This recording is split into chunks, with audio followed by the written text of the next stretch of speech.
মুখে মধু অন্তরে বিষ, তার আরেক নাম হচ্ছে ইলিশ। 1200 টন ইলিশ কিন্তু ইন্ডিয়াতে চলে গেল চোখের সামনে, খুঁজে পেলাম না, জানতে পারলাম না। আজকে মিডিয়াতে তোলপাড়, এদেশ মানুষ ইলিশ খেতে পারে না, কিন্তু তালাকপ্রাপ্ত বউ তাকে কিন্তু ঠিকই ইলিশ পাঠায়।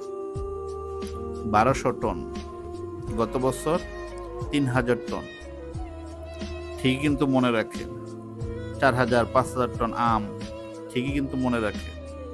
আবার বলে সম্পর্ক বউয়ের সাথে খারাপ, তাদের সাথে কোনো সম্পর্ক নাই, তাদের সাথে কোনো কম্প্রোমাইজ নাই, সব কাজে কিন্তু ঠিক, তলে তলে সব ঠিক, শুধু উপরে দেখায় যে না এই বউ আর রাখা যাবে না, এই বউয়ের সাথে কোনো কথা নাই, এই বউয়ের সাথে কোনো সম্পর্ক নেই, কিন্তু চুপি সারে সব ঠিক রাখে। কখন কোন জায়গায় কি দিতে হবে সব ঠিক, শুধু বলে